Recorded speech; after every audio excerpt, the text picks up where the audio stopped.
Comet Traitement est une PME active dans le traitement et la valorisation des résidus de broyage de déchets métalliques.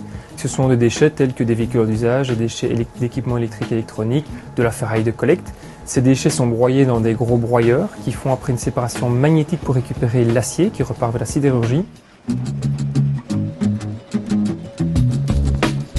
L'activité de broyage des déchets métalliques génère environ 25% de résidus. Ces résidus sont traités chez Comet Traitement pour en récupérer d'une part des concentrés de métaux non ferreux, de l'aluminium, du zinc, du plomb. Également des matières plastiques qui réintègrent le secteur de la plasturgie. Et puis des résidus plus ultimes, notamment des fractions fines qui contiennent des minéraux, des métaux fins, des matières organiques très fines. Et nous collaborons avec l'Université de Liège déjà depuis une dizaine d'années pour mettre en place des procédés orientés sur la récupération des matières contenues dans ces résidus fins. Un des projets de recherche a consisté à récupérer un sable hors de ces résidus pour les valoriser comme sable de substitution. Un autre volet, c'est la récupération des métaux très fins. On parle de particules entre 50 microns et 2 mm, de métaux contenant du cuivre, du zinc, du plomb, qui peuvent être difficilement valorisés dans des fonderies ou dans des activités existantes.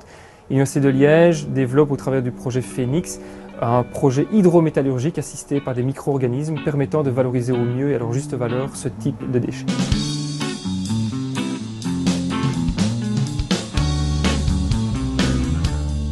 La première étape a été la caractérisation détaillée du produit pour déterminer sous quelle forme se trouvaient les éléments de valeur comme le cuivre, le plomb, l'étain ou les métaux précieux. Cette étape de caractérisation nous a conduit à choisir un procédé basse énergie, un procédé à basse température, basse pression, qui est un procédé d'hydrométallurgie. Dans les conditions de basse température et de basse pression dans lesquelles nous travaillons, les réactions peuvent être lentes. Afin d'accélérer ces réactions, nous avons cherché à les catalyser, à les rendre plus rapides. Ce catalyseur, nous l'avons trouvé dans la nature.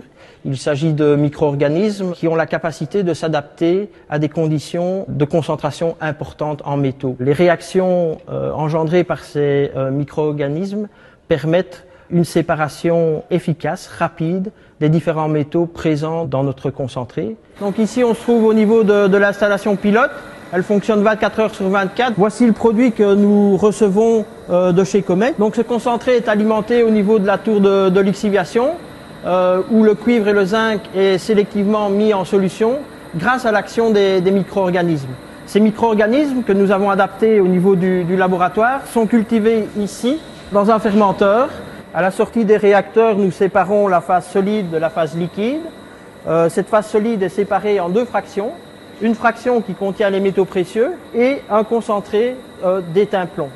La phase liquide, elle, rejoint une étape ultérieure, qui est une étape d'extraction liquide-liquide, qui se réalise en deux étapes. Une première étape d'extraction dans une colonne où les deux liquides sont mis en contact, le cuivre est extrait et il est ensuite concentré dans ces réacteurs que l'on appelle des mixeurs Settler. Il sort de cette installation 4 types de produits. Un concentré solide fin d'étain plomb, un concentré de métaux précieux, deux solutions, une solution de sulfate de cuivre et une solution de sulfate de zinc. La solution de sulfate de cuivre a les caractéristiques requises pour pouvoir entrer dans un processus d'électrolyse où nous réduisons le cuivre pour obtenir un cuivre métallique.